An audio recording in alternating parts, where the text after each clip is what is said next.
வணக்க மக்களை, சட்டமன்ற கிடைக்கப்பட்ட மிக முக்கிய தகவல் ஒன்று வெளியாகி இருக்கிறதாம். அதிமுகவிலிருந்து விலகி திமுகவில் இணையும் தங்கமணியா? அதிர்ச்சியில் அரசியல் வட்டாரமா? வாங்க வீடியோவை முன்பாக காணலாம்.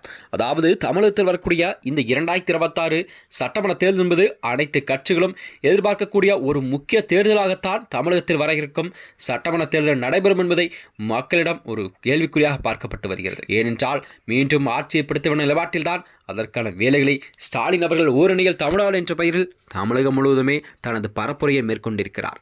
அந்த வகையில் தான் எதிர்க்கட்சித் தலைவர் எடப்பாடியாரும் கூட தமிழகத்தை மீட்போம், மக்களை காப்போம் என்ற பெயரில் தமிழகம் முழுவதுமே தனது சுற்றுப்பயணத்தை மேற்கொண்டிருக்கிறார். இந்த வகையில் தான் இந்த இரு கட்சிகளுக்குத்தான் தமிழகத்திலே ஒரு மிகப்பெரிய போட்டியாக நிலவக்கூடிய சூழல் உருவாகி கொண்டிருக்கிறதா. இந்த வகையில் தான் மாற்றுக் கட்சியிலே தங்கள் பக்கம் இழுக்கும் வேலைகளை அதற்கான இரு தலைவர்களுமே செய்து கொண்டிருக்கிறார்களாம். அந்த வகையில்தான் அதிமுகவில் வெடித்த அதாவது உட்கட்சி விவகாரம் என்பது நாளுக்கு நாள் தீவிரமடைந்துள்ளதாம். அதாவது அதிமுகவிலிருந்து பிரிந்து சென்ற ஓபிஎஸ், சசிகலா, அதனைத் தொடர்ந்து செங்கோட்டையன் போன்றவர்களெல்லாம் அதிமுகவின் மூத்த நிர்வாகிகளும் அதாவது தனது வாழ்நாள் முழுவதுமே அதிமுகவிற்காக விசுவாசமாக இருந்த தலைவர்கள் ஒருவர் ஆவார்.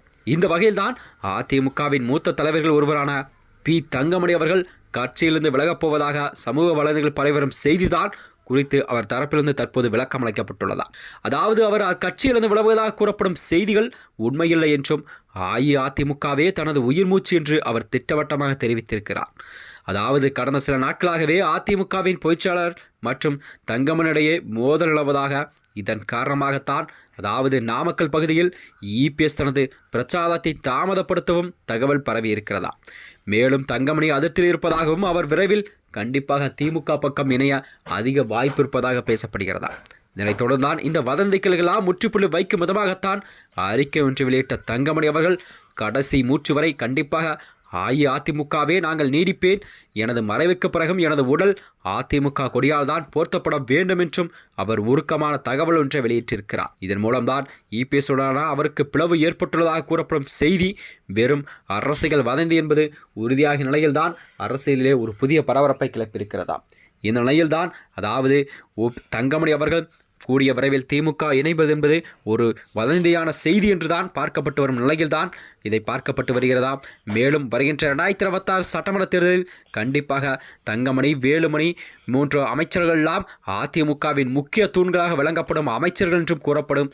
இந்த நிலையில்தான் இவர் கண்டிப்பாக திமுக பக்கம் இணைய அதிக வாய்ப்பில்லை என்றே கூறப்படுகிறதா. இதனைத் தொடர்ந்தால் வருகின்ற 2026 சட்டமன்ற தேர்தலில் அதிமுகவின் கூட்டணி என்பது தமிழகத்திலே ஒரு மிக பெரும்பாலான வாக்கு வங்கி பெற்று கண்டிப்பாக மீண்டும் ஆட்சியை பிடிக்கும் என்ற நிலைப்பாட்டில் தான் தங்கமணி பேச்சுக்கள் இருந்ததாக கூறப்படும். மேலும் இதுபோன்ற வீடியோக்களை தெரிந்து கொள்ள நமது சேனலை மறக்காமல் சப்ஸ்கிரைப் செய்து கொள்ளும். நன்றி, வணக்கம்.